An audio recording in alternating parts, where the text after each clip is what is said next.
Hey guys, I thought I'd show you how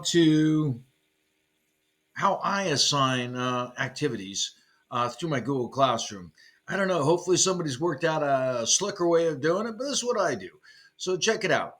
Um, Here I go. I'm going into my Desmos account, and right now I am going to assign this one 1.222 ABCD, a 4-day assignment. And so now I've already synced up all of my Google Classroom with um, with my Desmos account. And so here we go, and click on it. I'm going to assign it to all of these classes, and you can change your settings with regards to Desmos, and they allow you to post it to Google Classroom, but then I got to go in and change it 6 different times. I mean, it just takes a lot of changing. And so this is how I found to do it.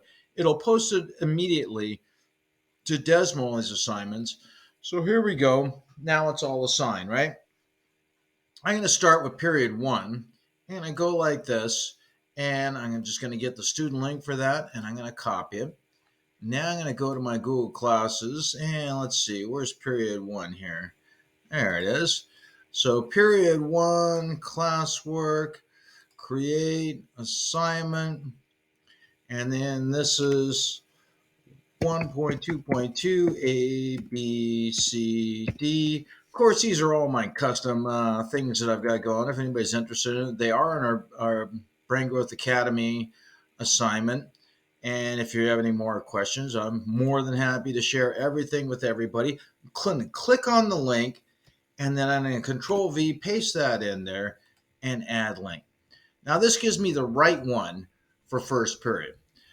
So check this out. Now, my categories, it's a classwork. Because it's a 4-day assignment, I'm going to make it 400 points and enter it. Due date, let's see, in 4 days, if I assign it here, so that's 1, 2, wildcard Wednesday, we don't do it, 3, 4. We're going to make it due, oh no, not Friday. So the last one's going to be on Monday, so we'll make it due on Tuesday. Because, of course, Friday's Formative Friday. So here we go. That's done. And the topic, of course, is Desmos. So everybody knows how to find it. But I didn't do this one. I'm going to assign it to every class. All right, there we go. So to all 5 classes. So all of that stuff's done. And now I can just hit assign.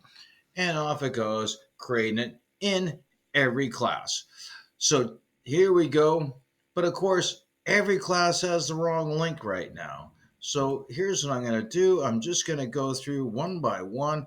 I always find this is the easiest way to find the most recent one. Let's go. Come on. Of course, whenever you're making a video, right, is when it starts acting up on you. So here we go. Now I'm going to go back into Desmos. And let's see, I'm in period 2 right now. So I click over here, student link, copy, back to this one, delete, link, control V, paste, add link. Dun, dun, dun. And there we go. That's period 2. Let's try it again. Let's go with period 3. Let me get rid of that. Period 3, student link. Now, the cool part about this is now students, whenever they click on it, takes them to their personalized link. And for me, this is super important because once they have their own personal account and all their work captured to it, right? Because the way all these activities are set up, as I'm working my way through this, the way all these activities are set up is so that kids do their work on their whiteboards or on a piece of paper and then take a picture of their work. And they'll be able to use this picture later. It becomes like a digital notebook. And boy, I'll tell you, it really has created a whole new dynamic. Now, I'd like to think that I came up with this idea and I knew it was going to work this way, but I really didn't. I mean, I created the assignment. I thought it was important that kids start taking pictures of their work for multiple reasons. One of them being creating their own creating their things that have value in this Instagram age. Um, you know, I figured that like everything that had value to them was taken a picture of, right? They take pictures of themselves, of cars, of makeup, of anything that's important. And so I figured if they started taking pictures of their own work, right, it would have value. And it did. They started taking ownership of it, and it was really cool. And it always worked on self checking because they would always want to make sure that they made the corrections. Even when they got something wrong, they would make the corrections to get their work right because then the picture would help them come test day. And yes, all my tests are open notes and open computer. The only thing they can't use their phone just because I don't want them taking pictures of the rubric. That's a whole nother story. You can check it out. So here we go. I'm almost done. It's last but not least, period 6. And I'm going to edit this up, put that final link in here. And then as long as I'm doing this, I might as well show you every step that I do, especially on these 4-day assignments. I originally, in the distance learning world, when we were doing that, I would only use, I'd only create them for every day because it just got confusing.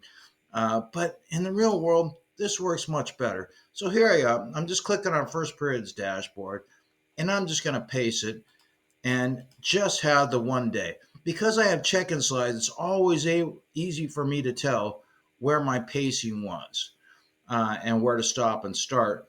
Now, now I'm going to switch to period 2. And I wish I had, there was a way for me to do this pacing for every period all at once. Just like I wish there was a way that I could assign all the different classes at one stroke um, through Desmos. But if they've created it most recently, I don't know what it is, and I haven't quite figured it out yet. And so if you know, please let me know in the comments, right? Uh, I always think there's got to be a better way of doing it than the way I'm doing it, and that I just haven't figured it out yet. Maybe you have figured it out, and then share it with the rest of us. But I'm hoping that getting all this pacing down and working it out um, helps somebody to see how I did it. And I really like the way this is paced out. I think it's a pretty effective way to do it. And the whole way I've set these activities up seems to be really effective. And so there you go, my friends. Last but not least, all paced. Now, of course, come the next day, I'm going to go dot, dot, dot, dot, dot, and move it forward that way. But hey, this is it, man. This got us to it. I hope this helps somebody, and I hope it helped you. Let me know in the comments. Let me know what you thought. And peace, love, and happiness, my friends.